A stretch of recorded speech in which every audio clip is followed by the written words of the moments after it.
Hello everyone, स्वागत छ तपाईहरुलाई यस युट्युब च्यानलमा। आज हामी क्लास 12 को मेकानिक्सको च्याप्टर 1 रोटेशनल मोसन भन्ने लिएर आएको छौं। यस च्याप्टरमा हामी यी सबै कुराहरू यति टपिकहरू पढ्ने छौं र यो यति टपिक पढिसकेपछि यो च्याप्टर क्लियर हुन्छ र तपाईहरुलाई बुझ्न धेरै नै सजिलो हुन्छ। र सबभन्दा पहिला यस च्याप्टरमा हामी यो रिजिड बडी भन्ने के हो त्यो हेर्छौं, अनि त्यसपछि रोटेशनल मोसन भन्ने के हुन्छ त्यो हेर्छौं, अनि त्यसपछि डिफरेन्ट लिनियर र एंगुलर प्यारामिटरहरू हेर्छौं र त्यस बीचको रिलेसनहरू हेर्छौं, अनि त्यसपछि मोमेन्ट अफ इनर्शिया भन्ने के हो त्यो हेर्छौं, अनि त्यसपछि रेडियस अफ गाइरेसन हेर्छौं, अनि त्यसपछि moment of inertia of rigid body different rigid बडीको मोमेन्ट अफ इनर्शिया कसरी निकाल्ने त्यो हेर्छौं, अनि त्यसपछि रोटेशनल काइनेटिक इनर्जी हेर्छौं, अनि त्यसपछि total kinetic energy of rolling object on an horizontal surface, यानी कि कुनै अब्जेक्टलाई एउटा होरिजेन्टल सर्फेसमा रोल गरियो भने त्यसको काइनेटिक इनर्जी कति हुन्छ त्यो हेर्छौं। त्यसपछि acceleration of a rolling object along an inclined plane, यानी कि कुनै अब्जेक्टलाई एउटा इन्क्लाइन्ड प्लेनबाट रोल गर्दाखेरि त्यसको एक्सिलरेसन कति हुन्छ त्यो हेर्छौं, अनि त्यसपछि एंगुलर मोमेन्टम हेर्छौं। यसमा principle of conservation of angular momentum पढ्छौं, अनि त्यसपछि torque on a rigid body हेर्छौं, अनि त्यसपछि लास्टमा couple torque and work done due to couple हेर्छौं। यो च्याप्टरको एउटा सिरिज आउनेछ जसमा 4-5 वटा लेक्चरको सिरिज हुन्छ। तपाईहरु सबै सिरिजहरू हेर्दिनु होला, त्यो सबै हेरिसकेपछि यो च्याप्टर एकदम नै क्लियर हुन्छ। सबभन्दा पहिला आज हामी यो 3 वटा कुरा मेनली इन्ट्रोडक्सन यसको पढ्छौं। त्यसमा रिजिड बडी के हो र रोटेशनल मोसन के हो र डिफरेन्ट लिनियर र एंगुलर प्यारामिटर के हो। आज फर्स्ट लेक्चर हो यसको, त्यही भएर यो 3 वटा कुरा आज हामी यस लेक्चरमा पढ्छौं र फेरि अर्को next lecture moment of inertia र त्यसको डेरिभेसनहरू गर्छौं, रेडियस अफ गाइरेसनको हेर्छौं, अनि moment of inertia of rigid body के हो त्योहरू हेर्छौं। फेरि अर्को नेक्स्ट लेक्चरमा रोटेशनल काइनेटिक इनर्जी हेर्छौं, त्यसको त्यो total kinetic energy of rolling object वाला हेर्छौं, एक्सिलरेसन वाला हेर्छौं, अनि एउटा च्याप्टर अनि एउटा लेक्चर एंगुलर मोमेन्टममा हुन्छ त्यो हेर्छौं, अनि त्यसपछि यो दुईटा लास्टमा कभर गर्छु। यस्तै गरी 4-5 वटा लेक्चर हुन सक्छ, सिरिजमा आउँछ यो टपिकको भिडियोहरू। त्यही भएर तपाईहरु सबै भिडियोहरू राम्ररी हेर्दिनु होला, किनभने सबै भिडियोहरू हेरिसकेपछि तपाईहरुलाई यो च्याप्टरमा केही पनि प्रब्लम हुने छैन। अब सुरु गरौँ यो च्याप्टर। यसमा रोटेशनल मोसन, यो रोटेशनल मोसनलाई हामी रिजिड बडी डायनामिक्स, यो च्याप्टरलाई रिजिड बडी डायनामिक्स भनेर पनि बुझिन्छ। त यो रिजिड बडी भनेको के हो त्यो पहिला बुझ्नु। यो रिजिड बडी भनेको सिम्पली रिजिड भनेको के, एउटा धेरै नै सख्त हुन्छ जसलाई बेन्ड गर्न सक्दैन इजिली, त्यसलाई रिजिड भनिन्छ। सपोज कुनै एउटा रड भयो, यो रडको कुनै एउटा दुईटा पोइन्ट सपोज पी र क्यू यो रडको पोइन्ट हो। यस बीचको जुन डिस्टेन्स हुन्छ नि, सपोज यो बीचको डिस्टेन्स डी हो, त्यो डिस्टेन्स डी यो रडलाई जतिसुकै मुभ गरे पनि यो बीचको पी र क्यू बीचको डिस्टेन्स चेन्ज हुँदैन, त्यसलाई खास रिजिड भनिन्छ, रिजिड बडी भनिन्छ। र डायनामिक्स हामीले त क्लास 11 मा काइनेमेटिक्स पढ्यौं। काइनेमेटिक्स भनेको के, काइनेमेटिक्समा जुन मोसन हुन्छ त्यसको एक्सिलरेसनहरू के हुन्छ, त्यसको भेलोसिटी के हुन्छ, कति टाइममा कति डिस्टेन्स कभर गर्छ, त्यसको स्पिडहरू के हुन्छ त्यो जानिन्थ्यो। तर त्यहाँ डायनामिक्स भनेको त्यो मोसनको रिजन के हो, त्यो जुन मोसन भइरहेछ त्यसको रिजन के हो, कुन कारणले गर्दा त्यो मोसन भइरहेछ त्यो हो डायनामिक्स। जस्तै फोर्सहरू भयो, त्यो मेनली त्यो डायनामिक्स हो। त्यही भएर यो च्याप्टरलाई रिजिड बडी डायनामिक्स पनि भनिन्छ। र एउटा कुरा, यो कुनै पनि बडी पर्फेक्टली रिजिड बडी हुँदैन। यो हाम्रो सिलेबसमा या हाम्रो बुकमा रडहरूलाई रिजिड बडी भनेर भनिन्छ, तर यो पुरा त्यो युनिभर्समा कुनै पनि बडी पर्फेक्टली रिजिड बडी हुँदैन, किनभने रडलाई पनि त्यो हिट गरेर बादमा त्यसलाई त्यो अर्को शेपमा चेन्ज गर्न सकिन्छ, तर यो हाम्रो कोर्समा त्यो पर्फेक्टली रिजिड बडी भन्ने हुँदैन। अब हेरौँ रोटेशनल मोसन भनेको के हो।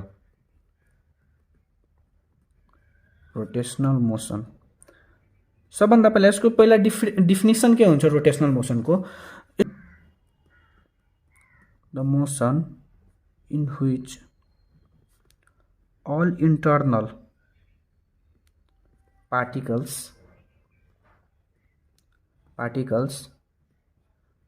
moves in a circular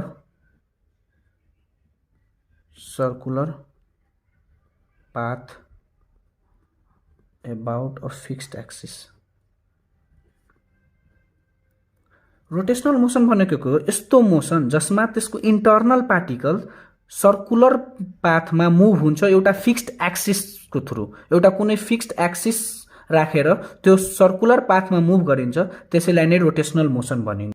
अब हामी डिफ्रेन्ट एउटा relation between linear and angular प्यारामिटरहरू हेर्छौँ। लिनियर एङ्गुलर प्यारामिटरहरू डिफ्रेन्ट लिनियर एङ्गुलर प्यारामिटरहरू हेर्छौँ र त्यसबिचको रिलेसन के हुन्छ त्यो हेर्छौँ। सपोज एउटा रिजिड बडी, एउटा रड लिउँ, त्यो रिजिड बडीलाई एउटा एक्सिस फिक्स एक्सिस अफ रोटेसनबाट यसलाई एक्सिस अफ रोटेसन भनिन्छ। यहाँ एउटा फिक्स एक्सिसबाट यसलाई रोटेट गरिदिउँ। जब यो रोटेट हुन्छ जब यसलाई रोटेट गरिन्छ यसले दुईवटा डिस्प्लेसमेन्ट कभर गरिन्छ, एउटा लिनियर हुन्छ र एउटा एङ्गुलर डिस्प्लेसमेन्ट हुन्छ। सपोज लिनियर डिस्प्लेसमेन्ट यस भयो र एङ्गुलर डिस्प्लेसमेन्ट थीटा हुन्छ र यसलाई अब केही लिनियर र पहिला लिनियर र एङ्गुलर प्यारामिटरहरू हेरिहालौँ। केही लिनियर र एङ्गुलर प्यारामिटरहरू, लिनियर एङ्गुलर, जस्तै लिनियरमा डिस्प्लेसमेन्ट यस हुन्छ, त्यस्तै गरी एङ्गुलरमा डिस्प्लेसमेन्ट थीटा हुन्छ र जब लिनियरमा भेलोसिटी v हुन्छ त एङ्गुलरमा भेलोसिटी ओमेगा हुन्छ।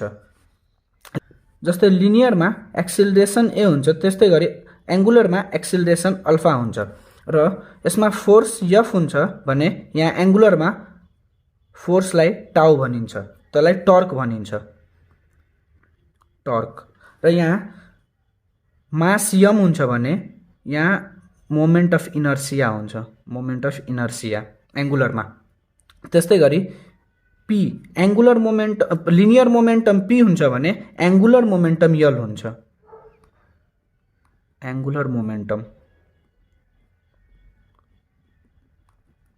यो लिनियर र एङ्गुलर प्यारामिटर पहिला त क्लास 11 मा लिनियर प्यारामिटरहरू सबै हामीलाई थाहै छ, तर यहाँ क्लास 12 मा यो डिफ्रेन्ट एङ्गुलर प्यारामिटरहरू न्यू छ र यो एङ्गुलर प्यारामिटरहरू यो च्याप्टरमा यही प्यारामिटरहरू युज धेरै हुन्छ र अब हामी यो बीचको रिलेसनहरू के हुन्छ त्यो हेर्छौँ।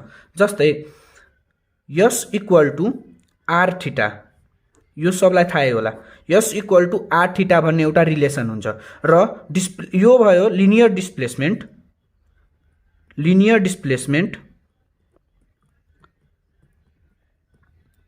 र यो एङ्गुलर डिस्प्लेसमेन्ट,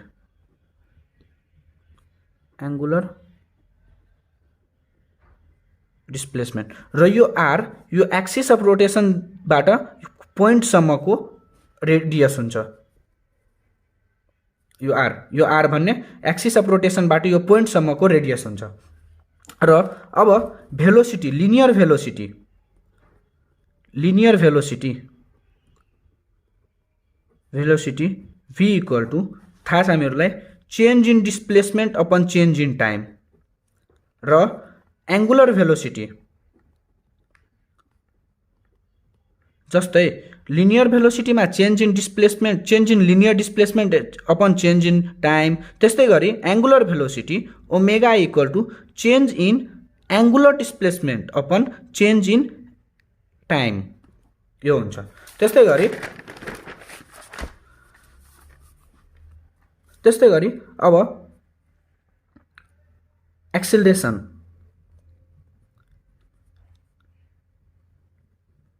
लिनियर एक्सिलरेसन पहिला हेरौँ। लिनियर एक्सिलरेसन के हुन्छ? Change in velocity upon change in time. त्यस्तै गरी एङ्गुलर एक्सिलरेसन,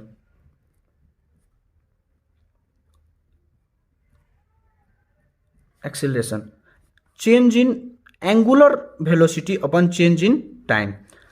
त्यस्तै गरी यो चेन्ज इन यो लिनियर एक्सिलरेसन, एङ्गुलर एक्सिलरेसन यो भयो इन्स्टेन्टेनियसको लागि र त्यस्तै यसको एभरेज निकाल्नु पर्यो भने del v upon del t यो लिनियरको लागि र del omega upon del t यो भयो एङ्गुलरको लागि। त्यस्तै गरी यिनीहरूको पनि त्यस्तै हुन्छ। जस्तै लिनियर भेलोसिटी यो भयो इन्स्टेन्टेनियसको लागि, यो पनि इन्स्टेन्टेनियसको लागि, तर जब यसको एभरेज निकाल्नु पर्ने हो भने लिनियरको लागि del s upon del t र ओमेगाको लागि del theta upon del t, यो एभरेज भयो। त्यस्तै गरी अब यो लिनियर एक्सिलरेसन र एंगुलर एक्सिलरेसनको इन्स्टेन्टेनियसको लागि यो भयो र एभरेजको लागि यो भयो del v upon del t लिनियरवाला र del omega upon del t एंगुलरको। त्यस्तै गरी अब जस्तै यो s equal to r theta थियो, त्यस्तै गरी v equal to r omega हुन्छ। यो v linear velocity, omega angular velocity, र त्यस्तै गरी acceleration equal to r alpha, यो ए लिनियर एक्सिलरेसन र यो अल्फा एंगुलर एक्सिलरेसन, र यो लिनियर एक्सिलरेसन। यहाँ लास्टमा हेर्नु त मैले एउटा नोट लेखेको छु जसमा लेखेको छु in the rotation of a rigid body angular parameter of all particles are same but the linear parameters are different.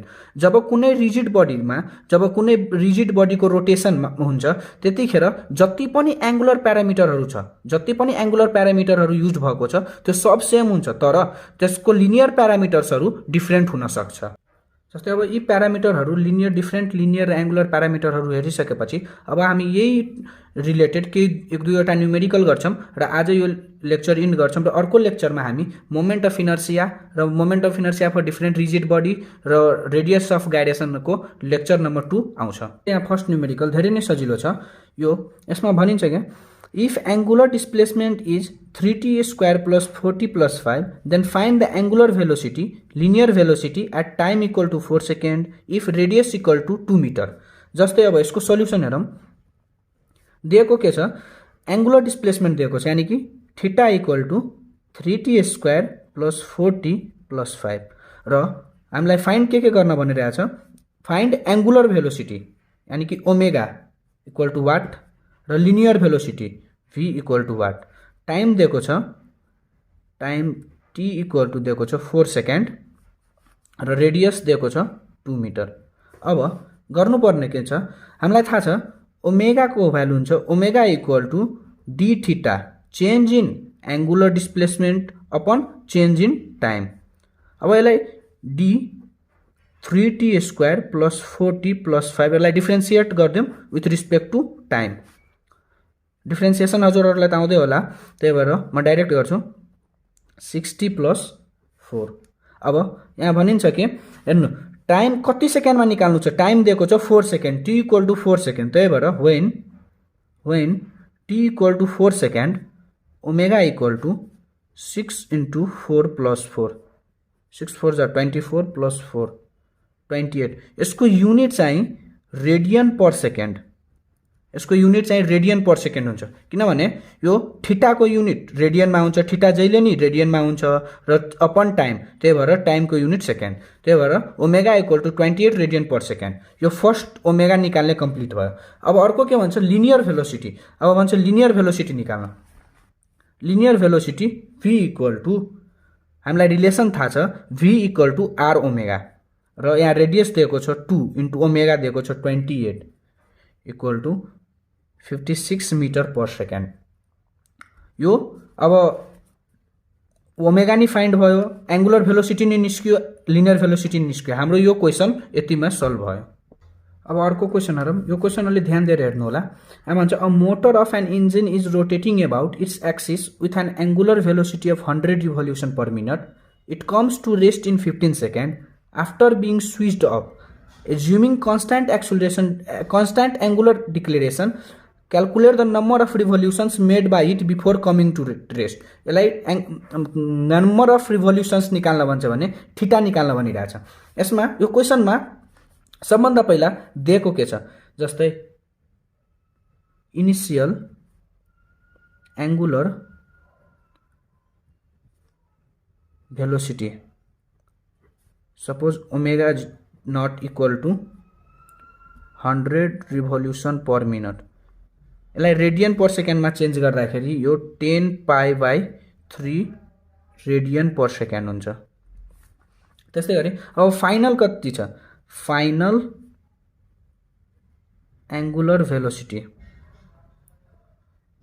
Omega omega बराबर 0 हुन्छ किनभने यहाँ भनेको छ it comes to rest in 15 second after being switched off, त्यही भएर यसको final angular velocity omega 0 हुन्छ।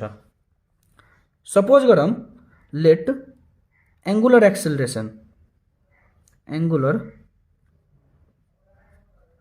एक्सेलरेसन इज अल्फा, र हामीलाई एउटा इक्वेसन थाहा छ, we know v equal to u plus at, यो लिनियरको टर्ममा भयो, तर यसैलाई अब एङ्गुलरको टर्ममा लेख्दाखेरि omega equal to omega naught plus alpha T, यो फाइनल भेलोसिटी यो इनिसियल भेलोसिटी, त्यही भएर यहाँ फाइनल भेलोसिटी र इनिसियल भेलोसिटी यो एङ्गुलरको टर्ममा, र यो ओमेगा हुन्छ omega 0 equal to omega naught भयो 10π/3 प्लस एक्सिलरेसन अल्फा र टाइम दिएको छ 15 सेकेन्ड 15 अल्फा। हामीलाई एक्सिलरेसन अल्फा निकाल्नु छ, त्यही भएर अब माइनस 10π/3 इक्वल टु 15 अल्फा और minus 10π/3 into 15 equal to alpha, therefore alpha equal to minus 2π/9 radian per square second. र अब हामीलाई थीटा निकाल्नु पर्ने। अब थीटा निकाल्नलाई हामीलाई एउटा अझै इक्वेसन थाहा छ, के थाहा छ भने s equal to u t plus half a t square, यो त लिनियरको टर्ममा भयो। यसैलाई अब एङ्गुलरको टर्ममा लेख्नुपर्ने हो भने theta equal to omega naught T plus half alpha T square, यो इनिसियल भेलोसिटी भयो। र अब यसलाई भ्यालु हाल्नुस्, ओमेगा नटको भ्यालु छ 10π/3 इन्टु टी 15 दिएको छ, प्लस हाफ अल्फाको भ्यालु छ माइनस 2π/9 इन्टु टी स्क्वायर 15 को स्क्वायर। यसलाई सल्भ गर्दाखेरि क्यालकुलेटरमा यसलाई सल्भ गर्नुहोस्, यसलाई सल्भ गर्दाखेरि आउँछ 12.5 रिभोल्युसन। त्यही भएर यो motor rotate 12.5 revolution before coming to rest, यो यसको सल्युसन भयो। आजलाई यति नै गरौँ। अब नेक्स्ट भिडियोमा हामी मोमेन्ट अफ इनर्सियाहरूको कुरा लिएर आउँछौँ, र आजलाई यति नै गरौँ। स्टे ह्याप्पी र स्टडी वेल। Thank you.